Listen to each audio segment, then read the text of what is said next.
is good. They're going to bowl next. The prodigal son turned Messiah gets his second 100 in successive. India have won in dramatic style. The whole of Bengal are on their feet. The air goal! Not that important. He's gone the next ball. The dream has diminished for Carlos Brathwaite. Unbelievable scenes here at the Broadway.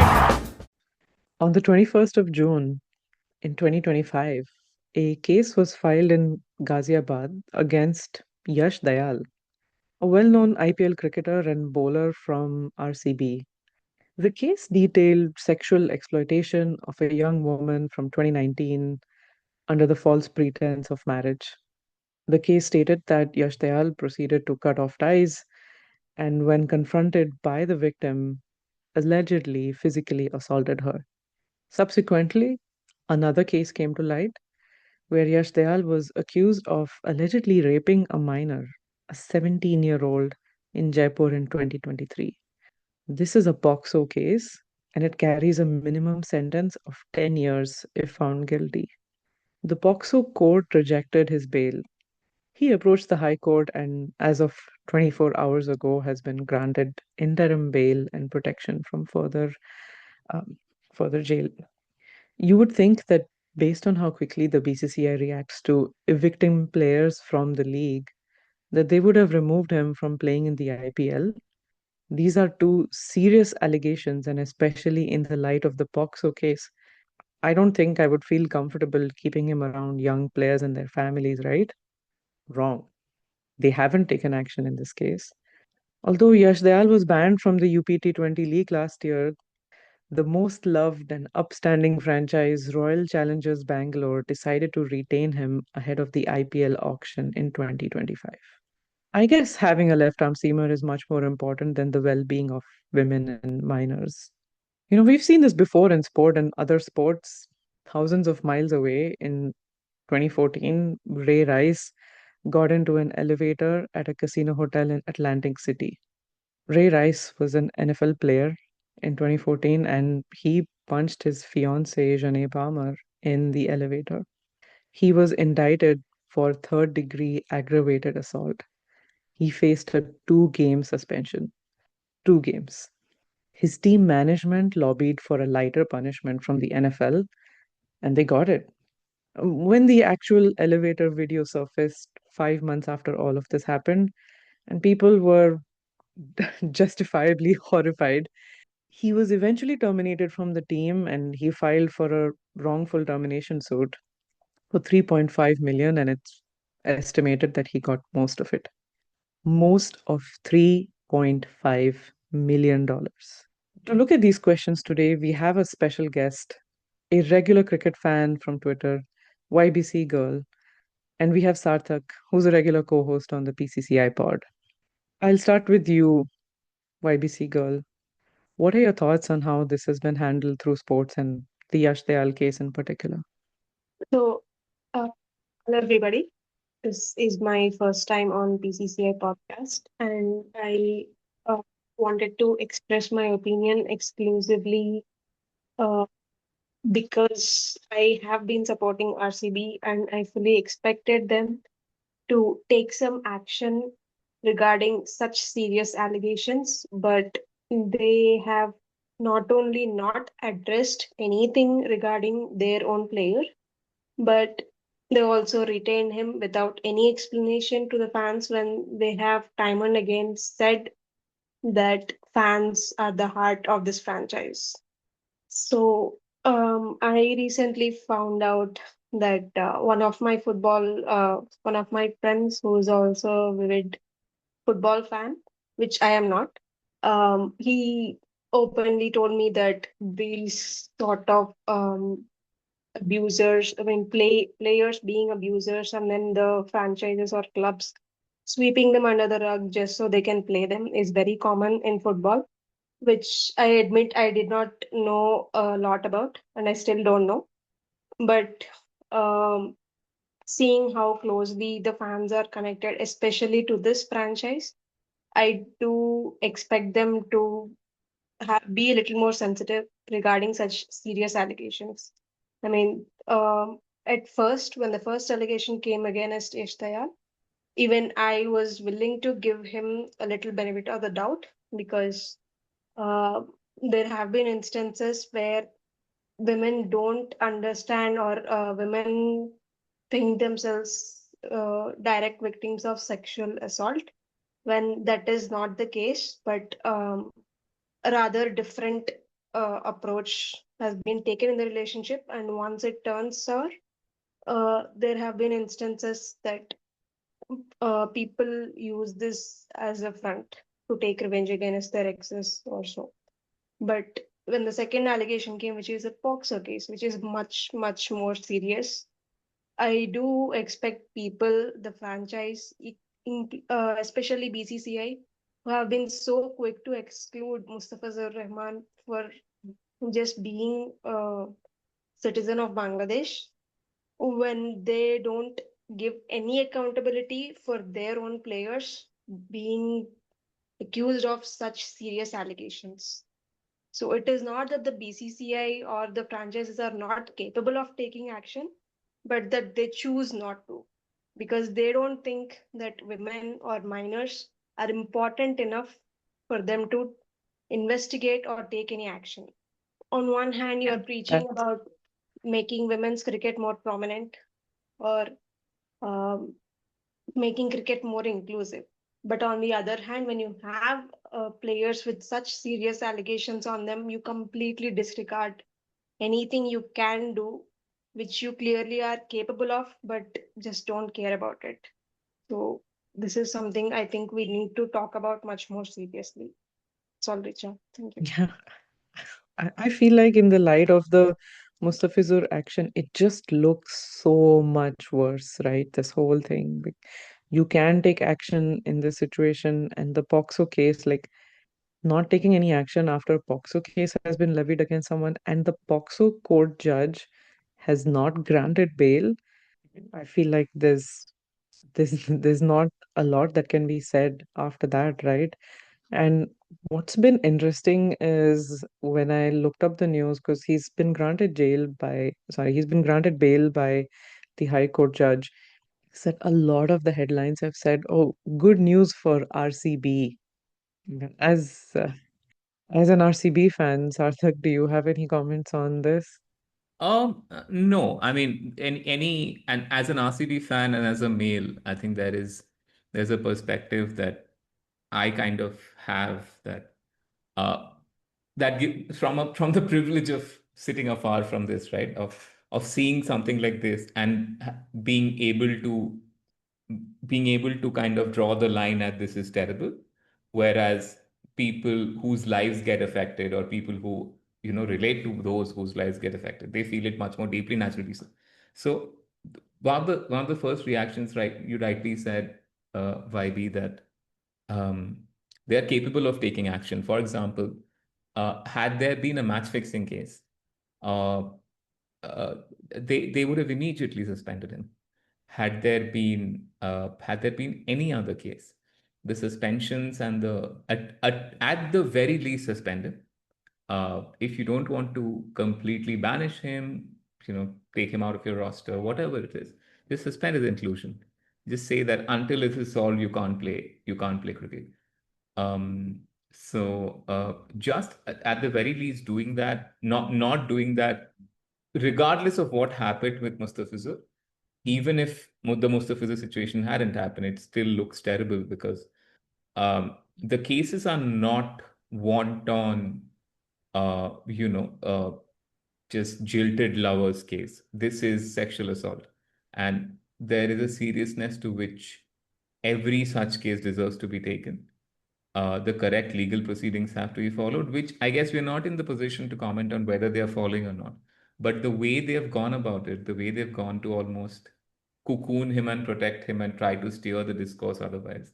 And Richa, like you rightly said, that the headlines say so much about how we think of such cases as fans sitting from afar, where we look at it as कि हमारा लड़का बच गया. Um, that says a lot about us, but the onus is completely on the franchise, on the board, which in this is where the Mustafa thing comes in. It's very quick to, step in and play the school headmaster of no, we govern the league, because the political party doesn't want, presiding government doesn't want players of a certain country in the league. But when it comes to a case like this, and Yash will not be the first or the last to get this treatment. Next time something like this happens, it will unfortunately follow the same path, because, like Vaidi said, that a litany of such cases have come up. I'm a football fan, I've seen all this. There are big names who are admitted, who have admitted to guilt, but who've walked away scot-free. So yeah, it's I mean, as a man, I can say it's very sad and ended, but it's sad doesn't uh, begin to describe how terrible a precedent it sets, and how poorly it shows RCB and BCCI. Yeah, and if you look at the power imbalance, right, this is somebody who's reasonably well known. He's not exactly a household name everywhere in India, but he's a player in the IPL. He's played like regularly for the last few years. We all know of him, and if you follow cricket, you will know his name.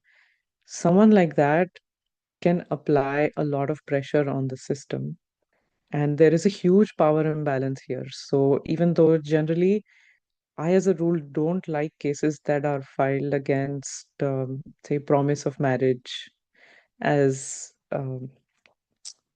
as like an accusation, right? So the promise of marriage, I don't like those kind of cases as much, but I understand where they come from. Like in India, in certain places, like that carries a lot of weight, and that is something that can be misused.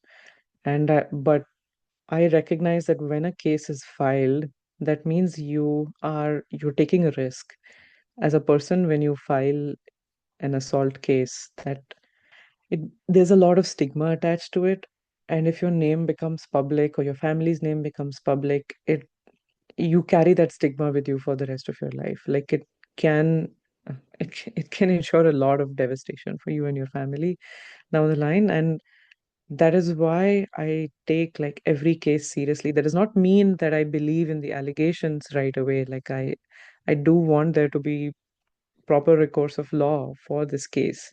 But I understand that there's a huge power imbalance from the person who's filing the case in this place, and that we should take all of them seriously. And the BCCI should, as at least when the second case was filed, the POXO case, should have like banned him from being in this league. Like there is no reason for you to carry a player or to continue employing a player who's been accused in a POXO case. That is much far too serious. And you're risking the well-being of your players and their families. Like this guy is going to be in the dressing room, he's going to be around the players and their families, he's going to be around other people. There are RCB employees who are women. You cannot you cannot take a risk. It's like you're disrespecting all of the people who work for you in your franchise and all your other players by allowing something like this, like a person like this to exist, especially if the allegations are so serious and so credible. Like if you just switch, like you said, like if it was a match fixing allegation, they wouldn't have him anywhere near any player, right? They wouldn't have him anywhere near any staff in the Yeah, it would IPL. be immediate. That if this was match fixing, ball tampering, um, violence on the field, let's say he, by mistake hit a player, anything of that sort, like uh, not just like actual hitting, the suspension would be immediate and immediate and absolute. And the least you can do in such a case is to say that we understand that it's a legal matter and it has to be done through the legal course. But because of the gravity of the case leveled against you, the minimum we have to do is you cannot be playing. Once you've run the legal course, once you've proven to be innocent, the doors are open. Welcome back. But until such a time that that happens, given given the how heinous the case is, there isn't a chance we can just turn a blind eye to that. We cannot ignore it, which they have done, unfortunately. There's a stat that um I want to read out. I was There's a book called Whole Numbers and Half Truth by Rukmini S. So India's own, and in that she quotes, India's only source of statistics on crime is the National Crime Records Bureau, which is the NCRB. Instead of all the Indian Penal Code sections involved in the alleged crime making into the statistics, the NCRB only picks the most heinous crime for each FIR for their statistics. So every FIR that is filed, out of all of them, the most heinous crimes are picked for the National Crime Registry. Now, there is a sexual assault case every quarter of an hour in India. Most aren't reported. I think 18%, by last count, 18% are reported. 18% reported, and even from them, a selection are picked for the Crime Records Bureau. In a country like that, when a case like the one that's been leveled against Yash comes, it stops being a question of, oh, we don't know if this has actually happened or not. Sure, but up until then, just you can't just say that, oh, like it doesn't matter, let it run its course. So that's just shocking. And the fans will come after us in the comments and use the very familiar and you know overused trope of innocent until he's proven guilty, which are heavy words, but and they hold weight, but they hold weight when there is a proper legal cause that the accuser and the accused both go through. When they are going through it, by all means, he's innocent until he's proven guilty. But the accused is net practicing at his home preparing to play IPL. The accused will Yeah. be paid in millions by their franchise.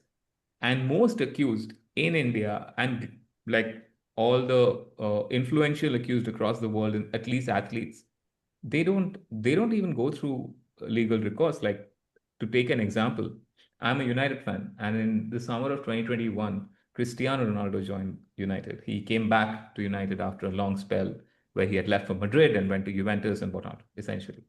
And this remains to me in my life one of the saddest days as a United fan. And I had some of my formative adult years. He had lit up United. He became the world's best player there, and so on and so forth. Ronaldo is an admitted rapist. Today he's out of jail because the way the documents were found where he had spoken to his interviewer when his case was on against Catherine Mayorga. The incident happened in 2009 in Las Vegas.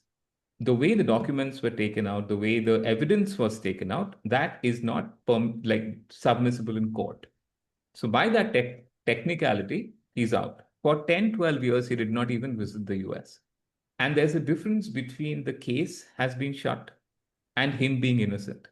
The latter is objectively not true. And there are hundreds of millions of Ronaldo fanboys.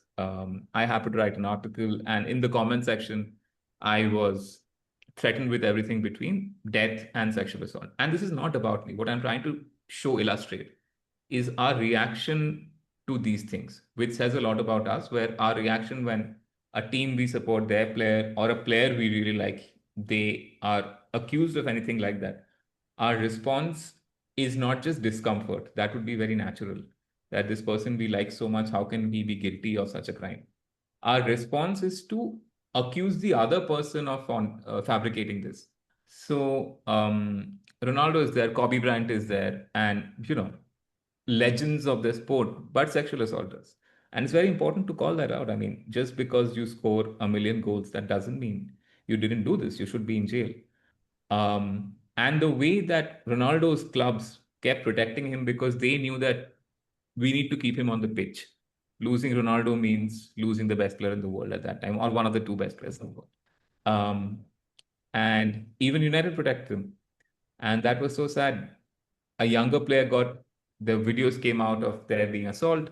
And again, Mason Greenwood, he was protected. Thomas Partey was protected by Arsenal. And this is just so regular in football and in every other sport. So you should at all points expect better from your team, whichever sport you support, like following. But what is also very true is down to the person. It's a men's club, and they'll protect the men. They'll do everything to protect. It's how they work. Yeah. I don't even know what to say. Like, is there something in men's sports that because it's so much of a men's club, like that they're trying to protect one of their own. Like, I just don't know because this kind. I don't think this is tolerated in too many other places. Like in most workplaces that I have been in, right? We have sexual harassment panels to deal with these kinds of cases. You have you have your human resources, which they're not always great, but there is some kind of a structure in place to help you to help handle these kinds of situations where more often than not, like these are situations where it's kind of hard to find evidence. It's not always easy unless you have like visual or material proof to prove out these cases. And most of the times, if you see a pattern or you see multiple cases, like that is generally considered evidence enough to stop further employment or at least, take the person away from their victims. But I don't see like in such a large structure like that of the BCCI, the richest board in the world, like why isn't there any kind of a structure to deal with this? Like why aren't there any panels that are looking into this case? I Why don't isn't think he would RCB have. taking action? Sorry, I'll let you in while we speak about this, but I don't think a 19-year-old Ranji cricketer survives this, and this is obviously No. speculation. But I think a 19-year-old Ranji cricketer gets immediately thrown to the wolves. That okay, we are going to make an example out of them. And when Mason Greenwood happened, I I wrote another piece which also got the same reaction. And the essence was he was not as important as a Cristiano. The world will bend over to support Cristiano. When Neil Gaiman's report came out, the details were so terrible. Like your heart sank while reading the Neil Gaiman report. And it was one long piece, right? It was one Yeah. incident after the next incident One after after the the next. other. Yeah. And Yeah. this is somebody you had read through childhood into adulthood, through your formative years. And a lot of the reaction was, no, this can't be true. And the complexity is understandable from a personal perspective because this is somebody you love. And now suddenly you're being told that somebody you love is essentially a criminal, capable of such a terrible thing. But the legal response to this is what is wild. So sport, the more important you are, the more you're protected, the less important you are, the easier it is to throw you to the wolves. So yeah, Mm. you guys go for it. But I hold a strong feeling that if Yash and this we are like just to set the record clear, we're still speaking of Yash in light of the cases leveled against him. We are Mm-hmm. not calling him a legitimate criminal. We're speaking from the Yeah. perspective of the cases leveled against him and the seriousness of them, the gravity of those cases. So uh, like anyone younger, not important, just getting into even the IPL, maybe a young player, under 19s player, I think they would have been suspended without doubt. What do you guys think? I'll let our guest come in.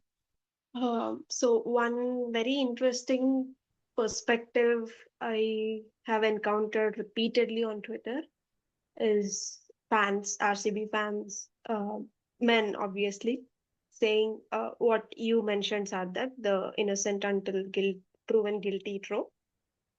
But they are very averse to the idea of devoiding a man accused of POXO case of employment for 3 months rather than considering the fact that a woman, multiple women, might have been traumatized for life and their lives, if he is allowed to be free and influential as he is now, Mhm. would be affected a lot more. I mean, one franchise releasing you cannot be that life changing, right? RCB released Liam Livingstone. Has his life stopped? No. It's an admission His of guilt, yeah, Vibe.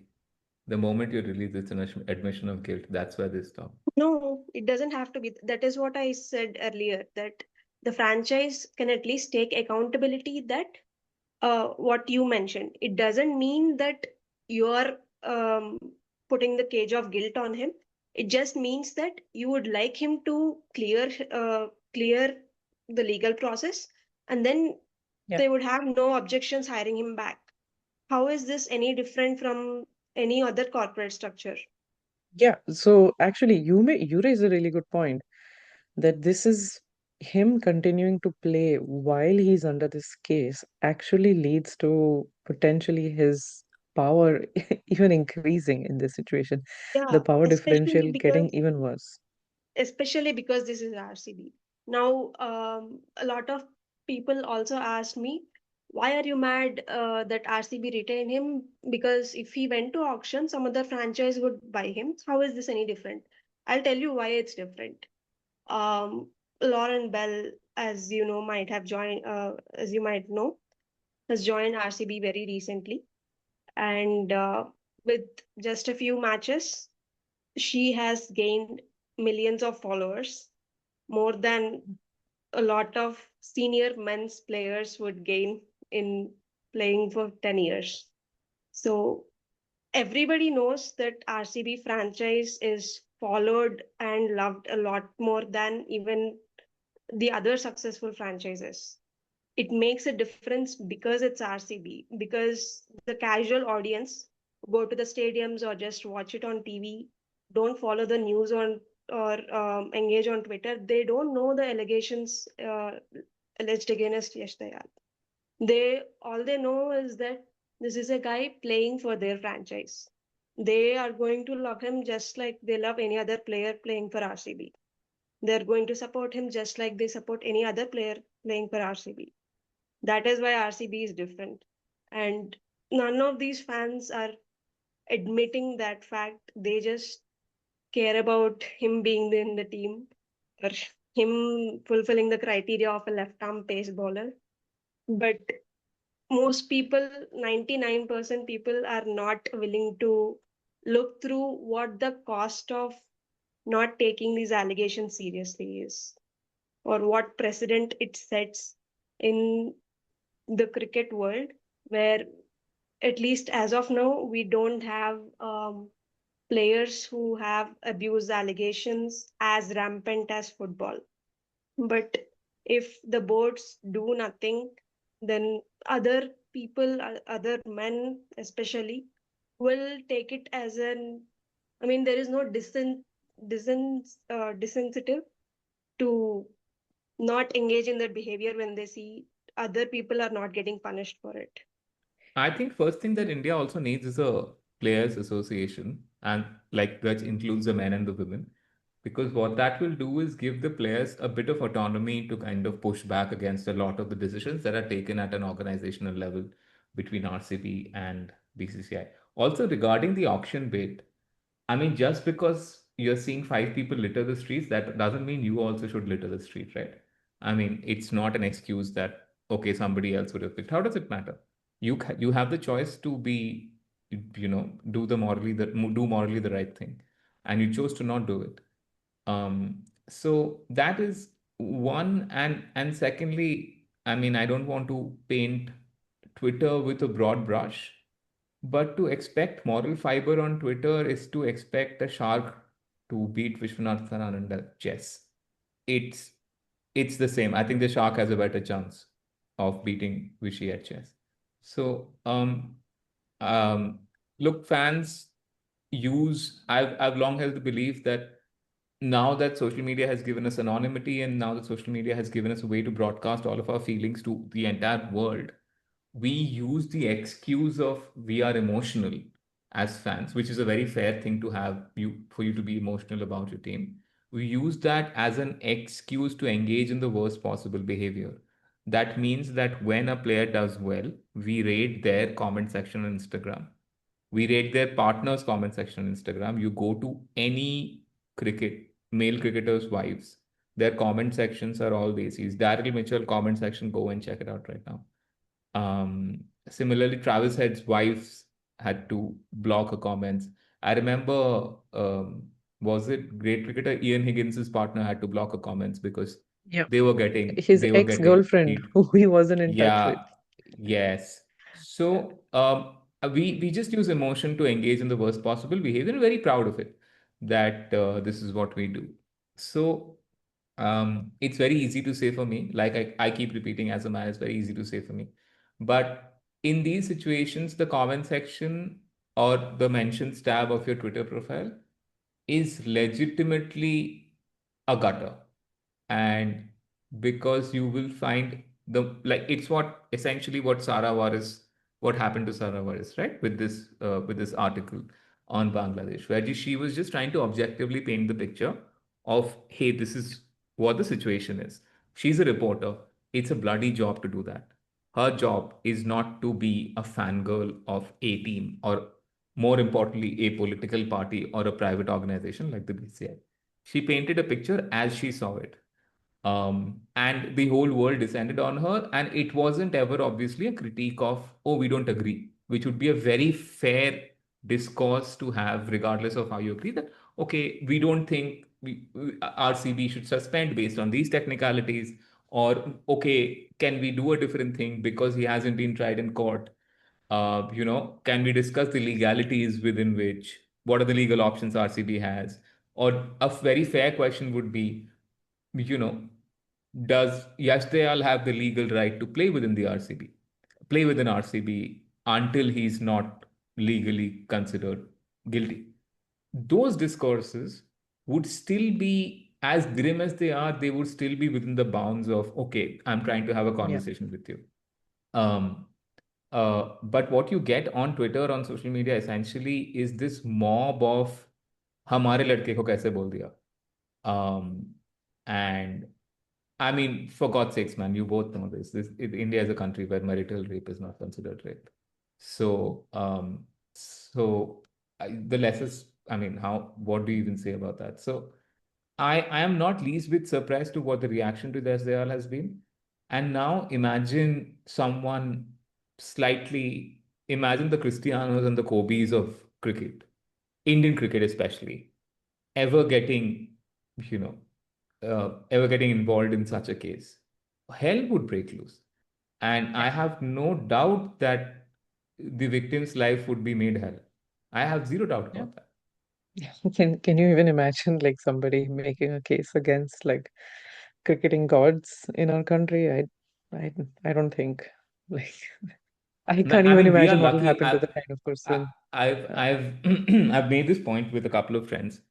We as Indian cricket fans have been very lucky that most of the gods who this country has had have been actually really nice people. mhm. And sure, I mean, nice people is never a, like Neil Gaiman was also a nice guy. So, I mean, it's only so much of a filter. But insofar as such a thing comes, we've been very lucky that none of them are dicks in the way that a lot of other athletes of the highest caliber can be. For the last couple of generations, three, 4 generations, these have been really good people. You can like one person, not like the other person. That's cool. But if such a day comes where one of the biggest names gets involved in some of this, oh my God, I feel for the victim already, because the instant reaction would be, no, she wants fame and she wants his money, which is what happened with Hardik's wife, which is what happened with Chehal's wife. Yeah. And it's going to happen with Chehal's now ex or whatever that stuff is happening there. So, yeah, I mean, it's the way I The mean, wife thing, if we dig into the wife thing or the ex-wife thing, I mean, I just don't understand. You can see that this is a bad relationship. This is a relationship that has gone sour in all of these cases. You're only hearing from one side. Only one side has a microphone and can defend themselves. The other side is not. In Hardik's case, at least his wife was a well-known name. In the case of Chahal's case, in Shikhar Dhawan's case, like you just hear these cricketers talking trash about their partners, and it's disgusting. And the thing is that they're getting support from social media, which is it's even more gross. But your point about the Players Association, that was a really good one because I looked into like the NFL clearly had handled this case badly, the Ray Rice case. So they came back. They actually hired a special prosecutor from the New York DA who assisted them on how to handle these cases. So the NFL had specifically a domestic violence problem, not purely. It's a little bit different, but here's what happens. For a first time offense, it's an automatic 6-match ban. Okay. Now in the NFL, that's huge for the season. Like your team, you will not keep someone on the roster if they're not going to be present for 6 matches, right? It becomes like a specific calculation. And if you have a second offense, if you're found guilty for a second time, you could get up to a lifetime ban. Okay. Now, before this policy went into effect, now these are horrific numbers. You would have an average of 69 domestic violence cases per year. But after this policy came into effect, it came down to 34 domestic violence cases per year, an average of that. Now, 34 is not a number to scoff at. It's a horrible, ghastly number of domestic violences per year, but it is still trending in the right direction. It's come down. This is where you can see like just having like a standard operating procedure for how to handle certain cases, harassment, sexual violence, criminal cases, all there. It's just it just looks so much better, and it's definitely trending in the right direction. Why is it so difficult for IPL employers like RCB to have a system like that? Why can't they just say, okay, Because it would mean he's taking he's power on, off your cricketers. That yeah, it's the same reason why India doesn't have a director of cricket system, is because India's forever Indian cricket has been it has not been about the coach. It's okay, cricket is not a coach's game, but like the selection panel or whatever. In cricket has been driven by the cricketer, the captain, the big name. And from generations, you've seen that happen. So there will never be a director of cricket, because that would mean diluting the power of the cricketer and saying that there is this person at the top. They could be the greatest cricketer the country has known, but they are going to kind of handle how the cricket goes. That's not true. I mean, it is well known that captains are asked before certain things are done in this country, in terms of cricket. So the moment you have a, a cricketers association, not at a country level, but even at an IPL level, who will, and a standard operating procedure, like you said, that would decide, okay, cases come depending on the gravity of the case. Okay, it's something, based on, okay, violence or something small. I'm trying to choose a better word here. You kind of grade it, that the worse it yeah, is, the the degrees of quicker. severity. Yeah, the degree of severity, the quicker you're out of the door. And by out of the door, I mean just suspended. So the reason Greenwood's case, I keep bringing it up, because Greenwood was immediately suspended by United. And United wanted to bring him back. And that's because he was United Academy product, and United were like, obviously, they were protective about him. And it was so insane to see that the videos were there for everyone to see. The audio was there for everyone to hear. The pictures were there. And yet United bent over backwards. They had a plan on reinstating him after the suspension period was done. Until the women's football team and the women employees of the club said there is no chance that is going to happen. Mason Greenwood will not play for Manchester United. And then they were forced to sell him. Until that time, which happened over a long, long time, that whole thing took a long time. They wanted to bring him back. And that is where you need a standard operating procedure, as to, at the very least, you can, like you said with the NFL case, you cannot be playing for us, until you clear yourself. You want to clear yourself, you think you're innocent, go clear yourself. Such a case has been put against you. Clear yourself, walk in back into the door, you're playing the next match. But until you're doing that, the case is so grievous. We can't take it lightly. But that's how we look at sexual assault in this country also now, where we look at it as, matlab, theek hai. So do you remember in the Women's World Cup last year after the England-Australia game where the Australian women won, Indore. there was, yeah, in Indore, basically the cleanest city of India. Two Australian cricketers reported that they were sexually assaulted by a man, and the state minister, Kailash Vijaywargiya, said he thought it was fit to say that this was a lesson for both the authorities and the players, They implying should that they let us shouldn't know. have been out.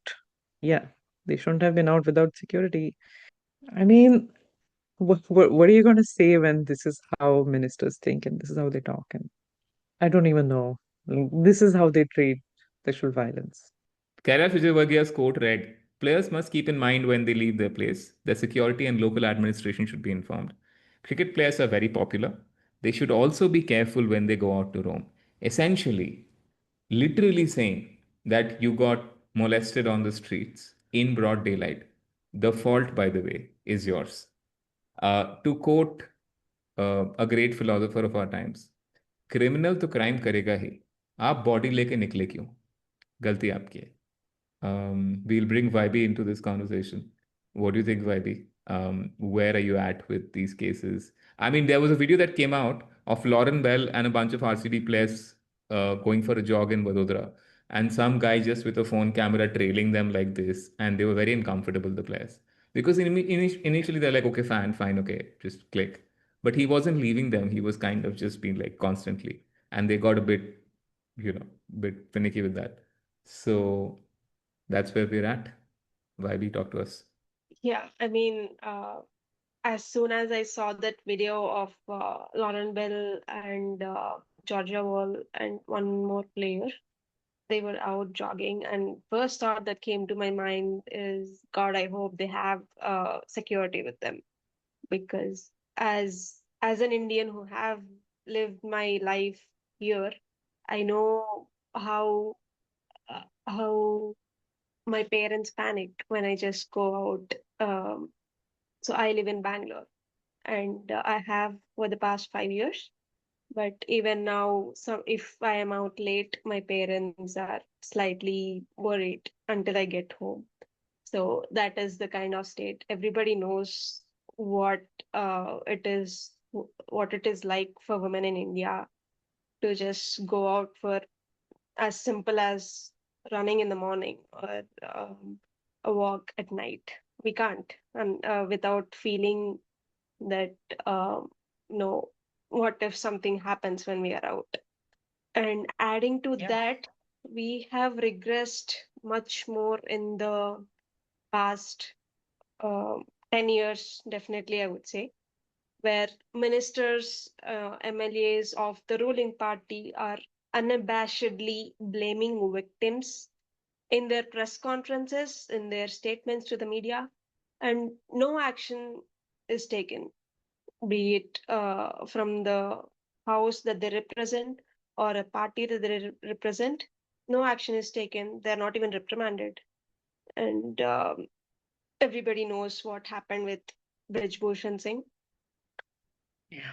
Oh my God. I Can I say what I found the funniest about the Bridge thing? Okay, after the whole thing went, I mean, not You even the found protest. something funny. I mean, Oh, it that's was. Oh, okay. mhm. Now forget the whole thing. I am going after the whole Vinesh situation has happened. Case has happened. PT Usha led committee has come in, and we are like, okay, PT Usha has come in. This will be great. And we are told that Briggs Bhushan will have to leave the WFI post. We're like, thank you. About time. Who comes in? Sanjay Singh, his brother-in-law, I think, or his close, essentially somebody from the family. The funny bit is they are still operating from his office.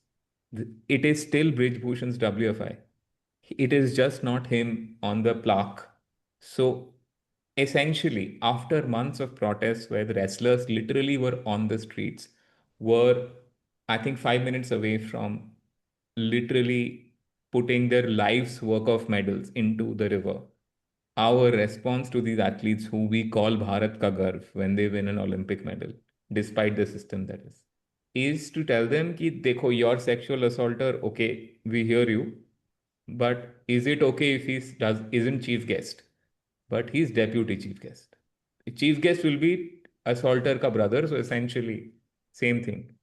It was such a beautiful illustration of Indian sport, Indian men, and how India protects its men and how India thinks of sexual assault as a thing. And had there been a collective shock at this, that this is not like the number of cases that came against Bridgebhushan, the number of people who spoke out, and the seriousness of that claim, had there been a shock that we can't brush this under the carpet, you realize what we're talking about here. It is not that Bridgebhushan had screamed at three players. That would be fine. Okay, fine. It's not good conduct. This is not that. He's asking for sexual favors, and there's sexual harassment happening here. Our thing was, yeah, okay, just figure it out. Just give it to someone in the family. And to me, that was the epitome of like indifference and almost insult to a woman athlete and essentially women, I guess. That, yeah, I get you're here, but I mean, this is how much we care. I can't even tell you how much this has happened at every single level of Indian society and at every single level of sport. So I grew up playing all sorts of different sports. I have friends who've played different sports. One of them has gone on to the nationals in tennis, and another one had gone on to at the national level in a martial arts. And lots of them, almost all of them actually, have stories of coaches that are verbally abusive, physically abusive, and in some cases sexually abusive. And coaches, when you're young girls and you don't know that much, like we don't go through a rigorous sexual education, we don't go through that from our families as much as we should, from our schools as much as we should. When you're in a position where there is a figure of authority and you're a child and you put your trust into your coach is like a, I wouldn't say like a parent, but a parental figure, at least, right? For a lot of people, their coaches are like, even athletes, when they do really well at the international stage, a lot of them talk about their childhood coaches and the reverence that they have had, the positions that they have had in their lives. And these people continue to coach. I know someone who was a coach for a specific sport, and the parents complained about him because he would ask inappropriate questions uh, to all of the women who were playing that sport, all of the young girls at that time who were playing that sport, and he continued to be employed uh, by a famous agency and a training center that continued to coach the same girls. And like, seeing So, this growing sorry to up, interrupt. This is after complaints were raised against this person. yes, this is after complaints were raised against this person. Yeah. Cool. So you see that growing up, and you understand like women's participation in sports, it drops off after a point of time. Like there are other societal reasons for this, but also like if your coaching structure is built like this, how can you feel safe within that structure? How can you excel at sports within that structure? I agree. I agree. Why be? What do you think? Have like Uh, yeah, essentially, it is telling women that they they have no agency over their bodies, right? If you so much as dare to step out of your very confirmed traditional role to just raise your kids at home or just be a wife or a daughter in the family, and you dare to step out to make a career or to pursue your interest, you just lose all agency of your body. I mean, what else is the message behind saying when you come out you have to be careful because men can't help themselves? What exactly are we equating men to here? Because what's that saying? Even the wild animals only hunt when they're actually hungry, not just. But when we talk about women and um, what indifference they experience daily and repeatedly, we don't show any empathy. Yeah. Yeah, and Do coming you? back to our initial topic, uh, I mean, where we started, that sporting bodies, they can preach all they want about inclusion, equality, equal pay grade, but if you are not providing a forum of safety or at least a venue to address the safety concerns, then there is no point in doing all the public relations about inclusion and equality. Because essentially, if women don't feel safe in the first place to be where they want to be or to exhibit their skill, then what good is all this money that you throw at women's sports, or make it seem like you are promoting women's sports good for. Yeah. Essentially, if you want to encourage women's participation in sports and you cannot ensure like an environment that biases towards safety, I don't know what do you expect? Like this is all just you know, one of my favorite phrases, lipstick on a pig, right? Like what are you doing? It's also, I feel, societal. I mean, no one would know this better than you guys, but it's also, I feel, it's a reflection of who we are.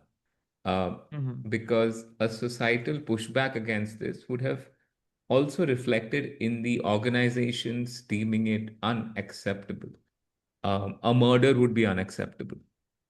Cheating, match fixing, and cheating is deemed unacceptable.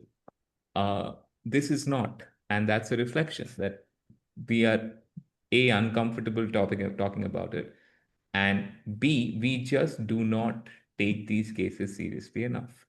That's a reflection of the sexual assault numbers in the country. That's a reflection on how many people, women obviously mostly, go through sexual harassment on a daily basis. This is a reflection on the kind of judgments that the Supreme Court and High Courts give um, on things like marital rape. And this is how we, like, why we also said this is how we think of women's agencies. I will not name anybody here. There's somebody I know who found out that their husband has been cheating on them for 5, 6, 7 years, whatever. And they found it out and they were very angry about it, obviously. And, they were like, this is just the, this is, and they had kids together. They had a couple of kids, three kids, um, over their entire marital life. And they were like, okay, no, this is the, let's call it off. This is, you've crossed the line. And the mother-in-law um, of this person came up to her and, sat her down and be like, um, uh, let's call him A. Um, A, A has that thing of, he, women like him, he likes women. So consider it as just a throwaway mistake. And that was the line fed to this married woman by another married woman. He considered it a mistake. And this is 6, 7 years of cheating outside marriage when you're taking care of three kids.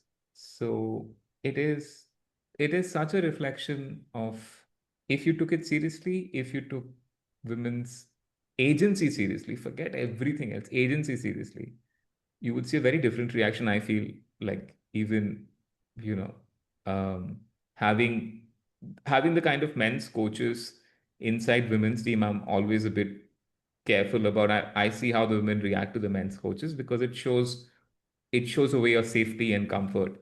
And after the semi-final chase against Australia, um, when Amanjot hit that four, winning four, I think Harman literally jumped into Amol Mazumdar's arms. And that told me two things. A, that they love Amol Mazumdar and they love him as a coach.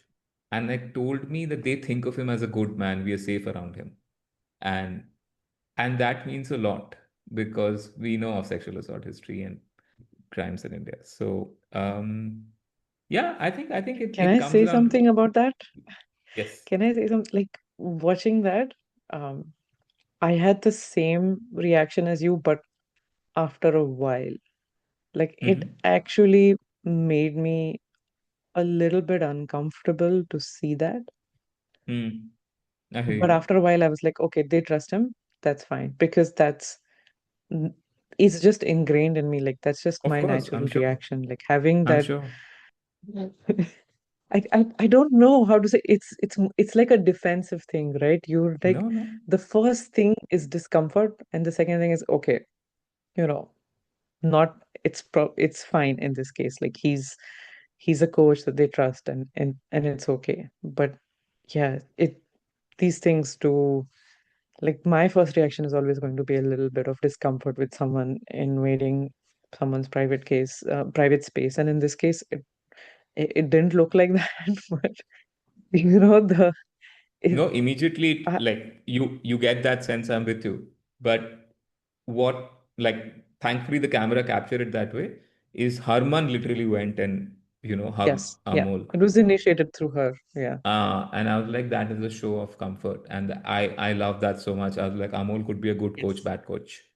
Uh, that's for a late different discussion. But the fact that these guys Yeah. Sorry to trust him interrupt. this much, it means a lot. Sorry to interrupt. Do you Yeah, want to come in? I had the same reaction actually, just as Sarthak described. So okay, just from as a like tactical point of view, a lot of us do not like the coach Amol Mazumdar, and we question the calls he makes a lot. But Yes. that night when Yeah. I saw Herman just jump into his arms, I was so it did not register at first because I was just amazed at the win first. But yeah, once it did, I was like, okay, so these girls feel safe around the coach. So that is at least Hmm. a good environment in that sense. Hmm. Yeah, I agree. I think it is. I mean, it's it's just seeing. It's rare to get coaches that make you feel that comfortable in your own space, and to let sportswomen be just sportswomen, like just be people who are playing sports, not be overly aware of their gender and their dynamics when you're playing. It's hard because if you see women players on the field, like they are also constantly now in the public eye about how they look and how they're perceived. Their all of the things about them are questioned. So when you see, Smriti take off her helmet and her hair is like all over the place, you're like, okay, she's feeling comfortable enough in her own skin that she's not worried about how she's going to be perceived at that stage. It's really nice for me to see sports people just allowed to be who they are unapologetically. And I think that's something that we have seen in the Indian women cricket team recently, and it makes me Hmm. really happy. And I know it's come on the back of success, and if they have failures, some of the nastiness is going to come back, but that's always there. That's our society. That's that's kind of it's hard to say, like there are structures that we can put in place to assist with this process, but our societal change is going to take a long time. Yeah, Like if at that's all not there going to is happen change. easily. Also, expression, I think just on the women's team thing, I think the expression, the team environment seems such that everyone kind of feels free to express. I think I saw that change very soon with Amol Mazumdar come in, and he seems like one of those chill guys, and Hmm.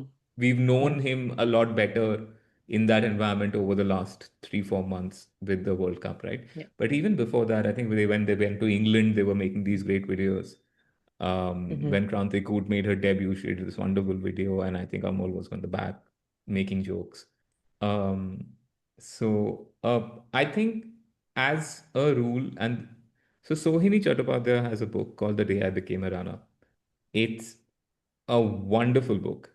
It's a personal story, but also she's spoken to a lot of women athletes in India, and she's narrated their stories.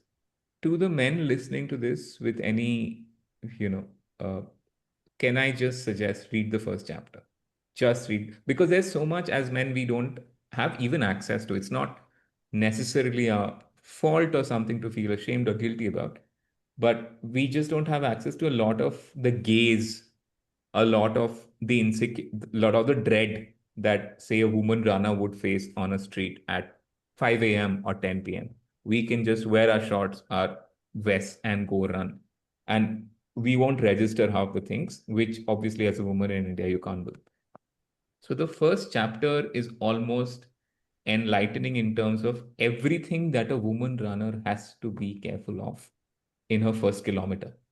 And a lot of that, obviously, it won't be surprising, but all of it put together sets the context of just what it takes to be a woman athlete in India. And then the book follows. It's a great book anyway. But I mean, that first chapter was insane.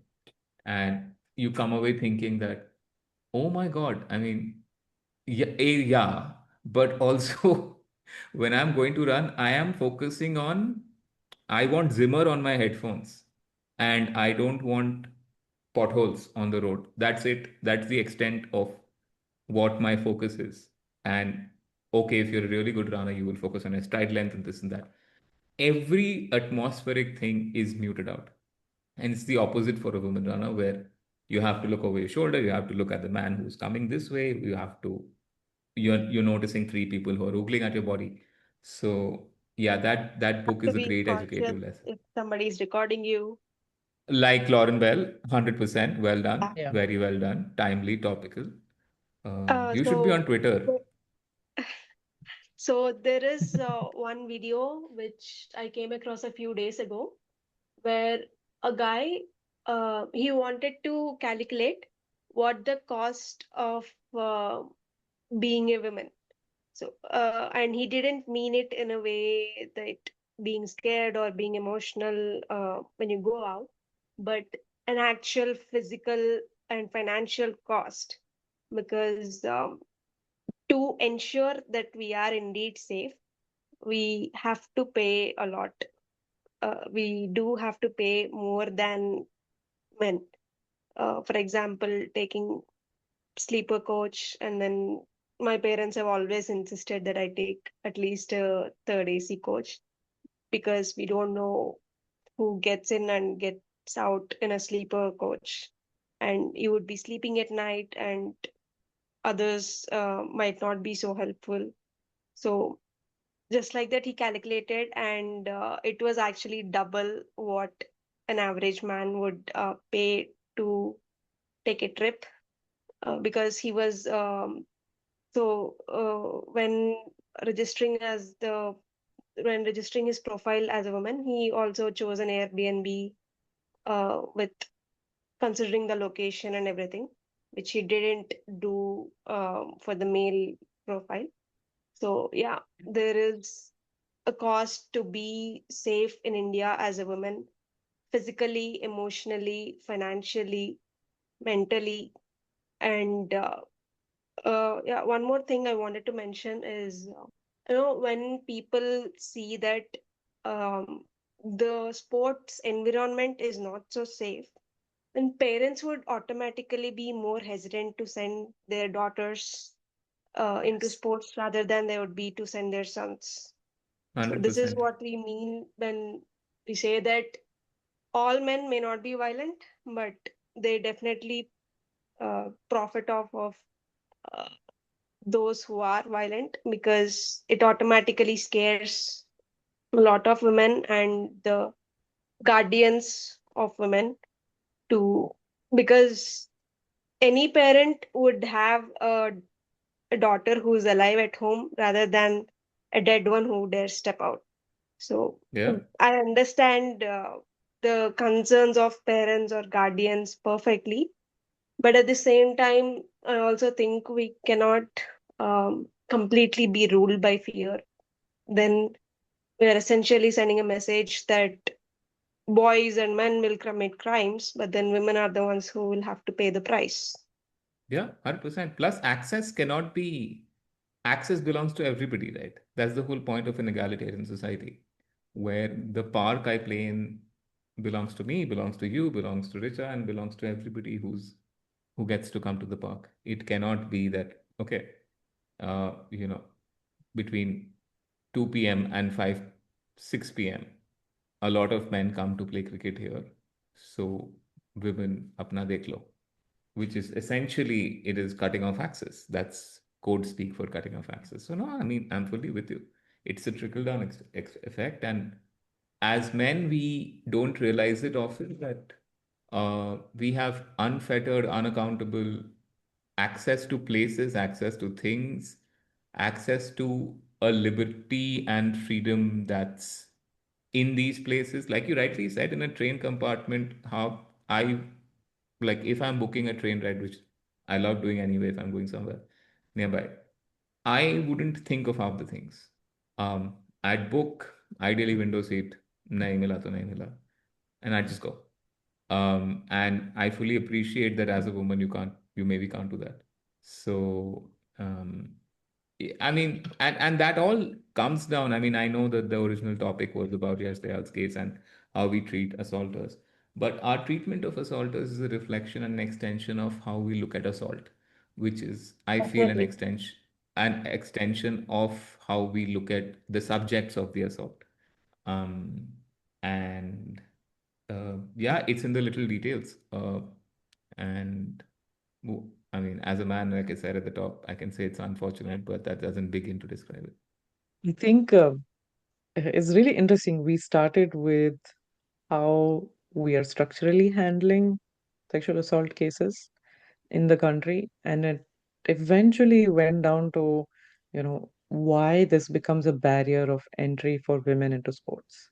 So if you're going to do more than just pay lip service to women's sports and the safety of women, if you're going to if you're going to make the environment welcoming for women to feel comfortable and work in sports, or you don't even need to be a sports person. Like if I want to be a data analyst, or if I want to just work at RCB, be a physiotherapist, would I feel comfortable in that environment today? Like, do I want to do that this year in this IPL? I don't think so. Like, who's signing up for that gig? And if you are, because you don't have other options, or this is your only platform, I understand why you're there.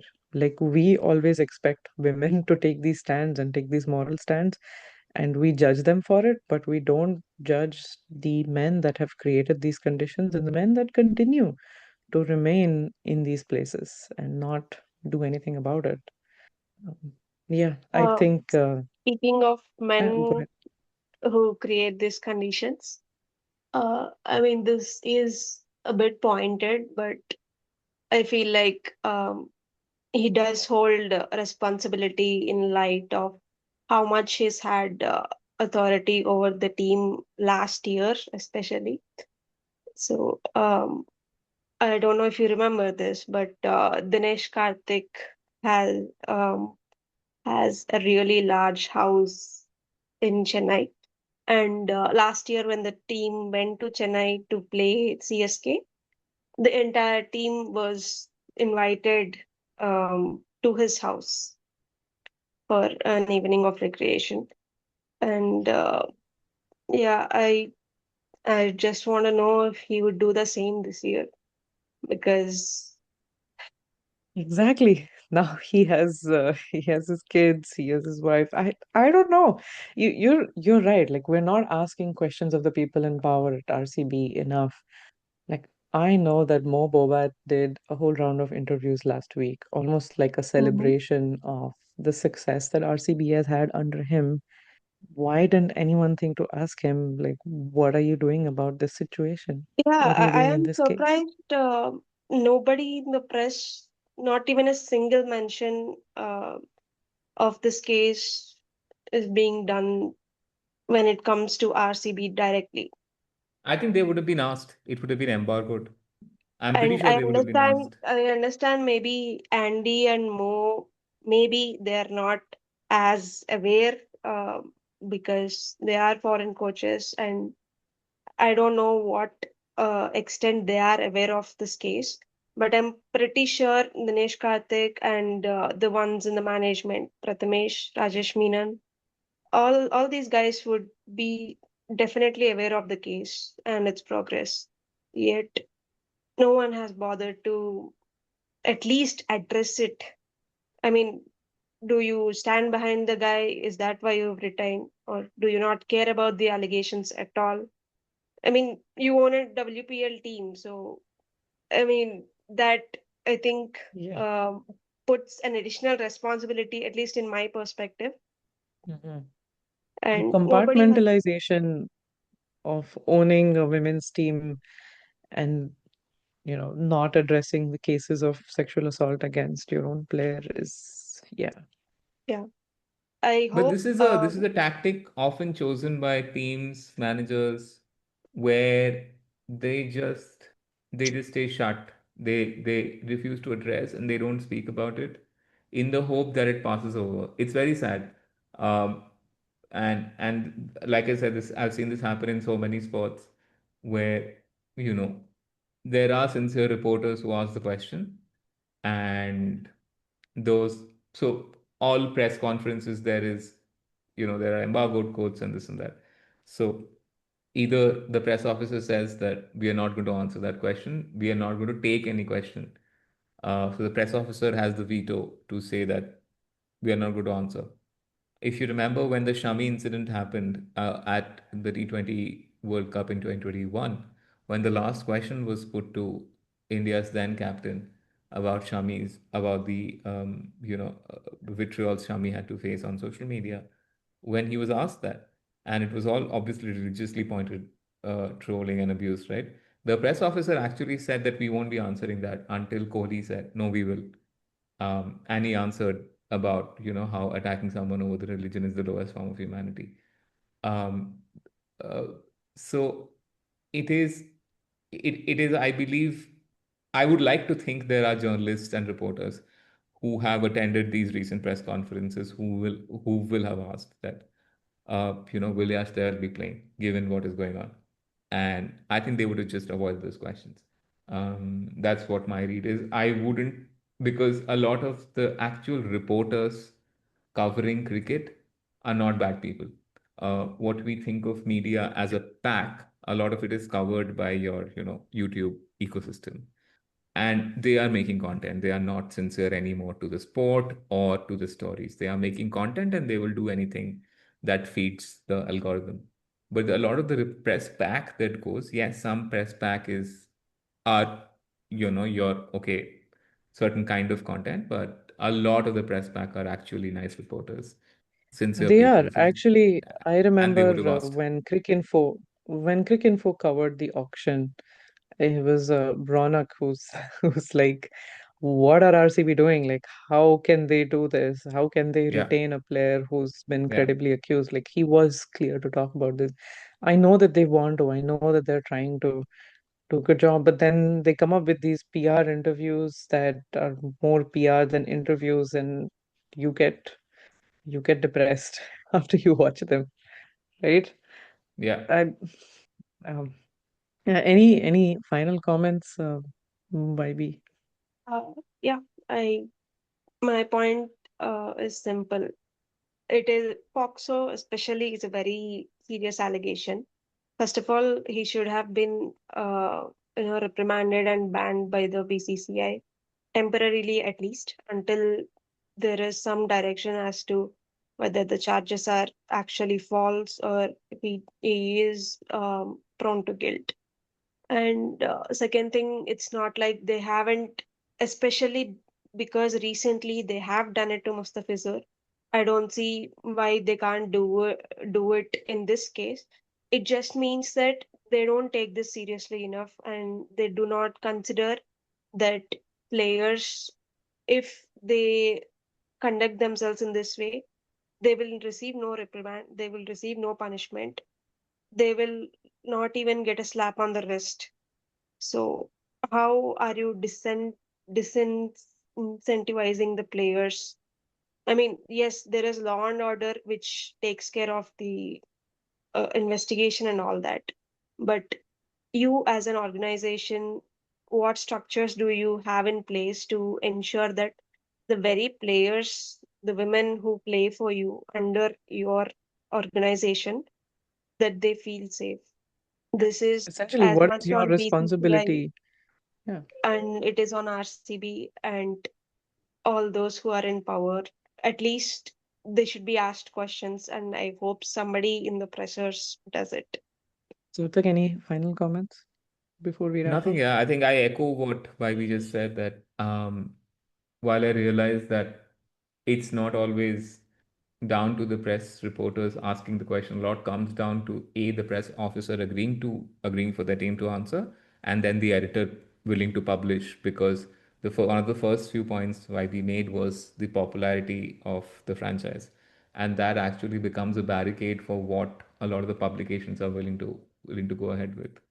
I got the idea for the Stampede piece. I got uh, rejected by a couple of franchises, a couple of publications because they are like, no, we can't publish this, which is fine, because a publication has the right to publish whatever they want or don't want.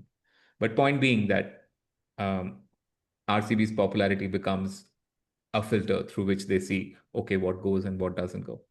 So I hope that there is a grilling that is done, and if nothing, to force RCB to acknowledge what is happening. And look, man, I think I can say this on the behalf of all three of us here and every cricket fan. We would like nothing but our cricketers to be clean. So if Yasdayal goes through the entire process and comes out clean, no one will be happier than all of us. There will be questions on how the cases came, and we will ask more questions. The whole idea is to keep asking why and how, right? So we will ask all these questions. And there is, on the contrary, there's nothing sadder than seeing cricketers we follow, we watch, we spend so much time on, we give so much emotion to see them accused of this, and to see the way that the system reacts to them is is not saying much about how much you're protecting people in this economy. You are almost going out of your way to protect your asset, and not the random Joe on the. You can say all you want about how people are close to our franchise and how we are a people's club and all that, but those people are raising cases against your player. This is your chance to show that you're a people's club. So yeah, I hope they are forced to address it, because if they're left to their own wares, they won't. Yeah, I think who was it? Tarudra, who says that he loves everything about the franchise except the franchise itself. Um, Mm. I think like they have a responsibility. They have a greater responsibility to their employees, to society, as uh, as such a beloved franchise. They have a chance to model the behavior that they would want others to follow and other organizations to follow in the future. So I really hope that you know if we raise enough questions, that they then do the right thing. That's all we want. We just want them to protect their players, protect their employees, do the right thing, and provide a safe environment for women within the organization. I want to thank YB for coming on. I think you you also reminded us that we needed to have this conversation, and we're really grateful. And it was triggering and uncomfortable and horrible, but important to talk about these things. Thank you. Thank you for having me. It was a wonderful conversation. Thank you for coming over, YBR. That's 4 in a row. Very good. They're going to pull next. The prodigal son turned Messiah gets his second 100 in successive. India have won in dramatic style. The whole of Bengal